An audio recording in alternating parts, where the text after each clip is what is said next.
यानी सतगुरु रामपाल जी परमेश्वर जी ने 650 साल पहले जिन कबीर सागर की वाणियों को अपने मुख कमल से बोला, और वर्तमान में परमेश्वर ने मुख कमल से भी बोला, क्योंकि लिखते समय मानसिक रूप से वाणियां उच्चारित होती हैं और लिखने वाले भी खुद कबीर परमात्मा सतगुरु रामपाल जी। तो वर्तमान में ये कबीर वाणियां जिन पर हम वीडियो बना रहे हैं, जिनको हम पढ़ेंगे, ये सतगुरु रामपाल जी परमेश्वर अर्थात कबीर परमात्मा के मुख कमल से भी उच्चारित है और उनके कर कमल से लिखित है। हमें तो डबल डबल लाभ मिलेगा, डबल डबल फायदा।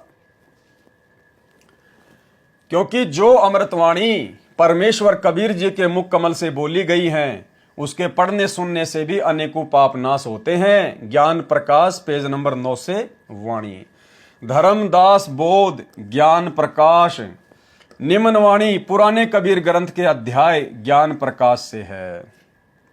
बांधवगढ़ नगर कहाए, तामे धर्मदास सार हाए।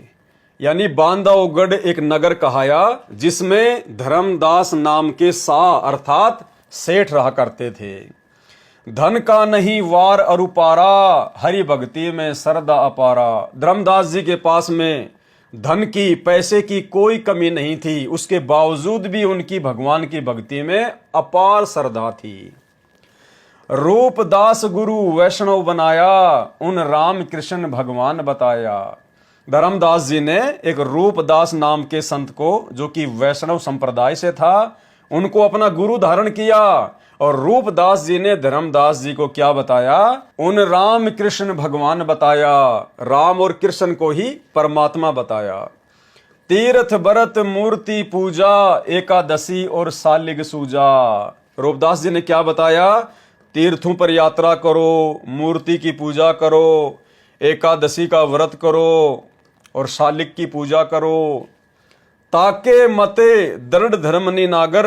रूपदास जी के कहने से धर्मदास बिल्कुल उस पूजा पे दृढ़ था। भूल रहा वह सुख का सागर, शास्त्र विरुद्ध साधना में असली भक्ति को भूला बैठा था। तीर्थ करन को मन चाहा, गुरु आज्ञा ले चला उमाहा।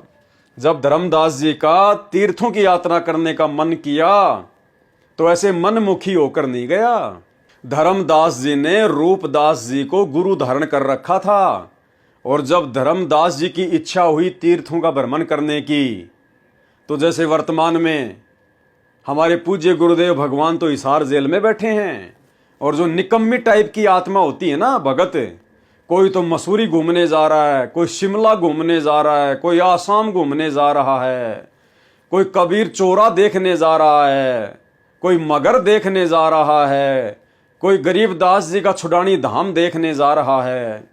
हमें शिक्षा लेनी चाहिए। धर्मदास जी को जब तीर्थ यात्राओं पर जाने की इच्छा हुई तो थैला उठा के मनमुखी रूप से नहीं गया। अपने गुरु रूपदास से पहले आज्ञा प्राप्त की कि हे गुरुदेव, यदि आपकी आज्ञा हो तो आपका दास कुछ तीर्थों की यात्रा करना चाहता है। रूपदास जी ने आज्ञा दी, तब धर्मदास जी तीर्थों की यात्रा पर गया। यानी गुरु आज्ञा, गुरु वचन इतना महत्व रखता है। उपदेश लेने के बाद भगत ने मनमुखी होकर कोई भी ऐसी क्रिया नहीं करनी होती है। तीर्थ करन को जब मन चाहा, गुरु आज्ञा ले चला उमाहा। उमंग में भरकर गुरु की आज्ञा लेकर तीर्थों की यात्रा पे चला। भटकत भरमत मथुरा आया, कृष्ण सरोवर में उठ नहाया। मथुरा आ गए और श्री कृष्ण सरोवर में नहाए। चौका लीपा पूजा कारण, मिट्टी वगैरह का गोबर वगैरह मिला के जो भी होता था उसका लीपा पोती करी, जमीन को लीपा। फिर लगा गीता श्लोक उच्चारण, फिर बैठकर गीता जी के श्लोकों का अध्ययन करने लगा, पाठ करने लगा। ताही समय एक साधु आया, उसी समय साधु का रूप बनाकर कबीर परमात्मा सतगुरु रामपाल जी भगवान आए। 5 कदम पर आसन लाया और 5 कदम की दूरी पर परमात्मा बैठ गए। धर्मदास को कहा आदेशा, धर्मदास जी से परमात्मा ने कहा, देखो धर्मदास जी को अपनी शरण में लगाने के लिए कबीर परमात्मा सतगुरु रामपाल जी ने कहा कि आदेश महाराज, आदेश। धर्मदास को अपनी शरण में लेने के लिए, उनसे बातचीत शुरू करने के लिए। धर्मदास जी को कह रहे भगवान कि आदेश महाराज, आदेश। धर्मदास को कहा आदेशा, जिंदा रूप साधु का भेसा। परमात्मा ने जिंदा महात्मा का रूप बना रखा था।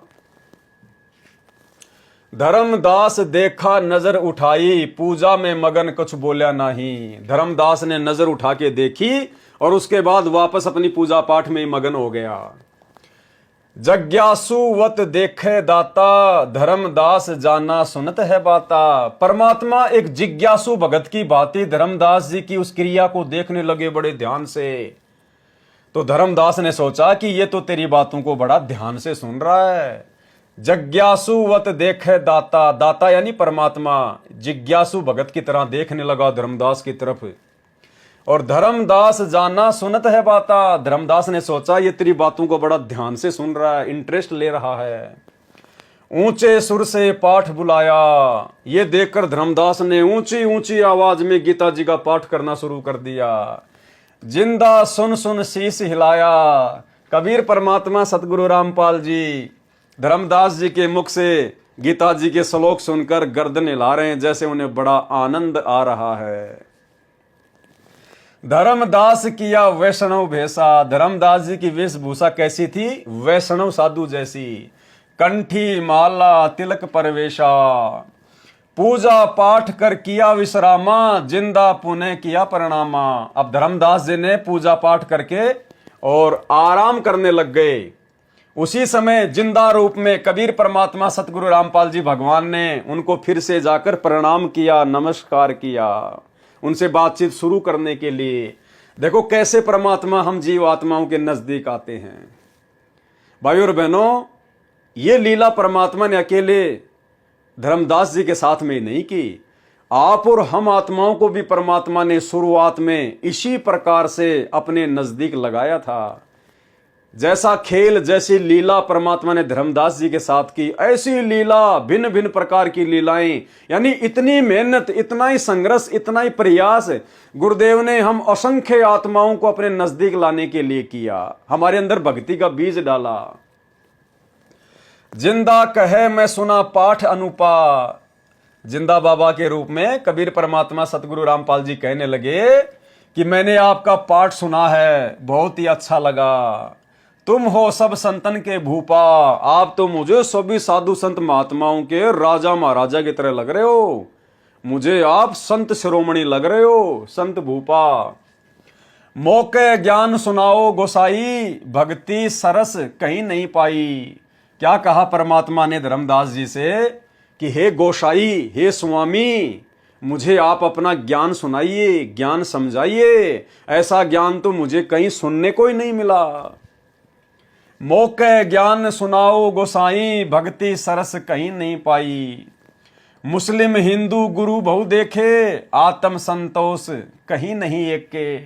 मैंने बहुत सारे मुस्लिम धर्म गुरुओं को देखा, हिंदू गुरुओं को देखा, लेकिन मेरी आत्मा उनकी भक्ति से, उनकी क्रियाओं से संतुष्ट नहीं हो पाई। आपके पास मुझे थोड़ी बहुत उम्मीद लग रही है।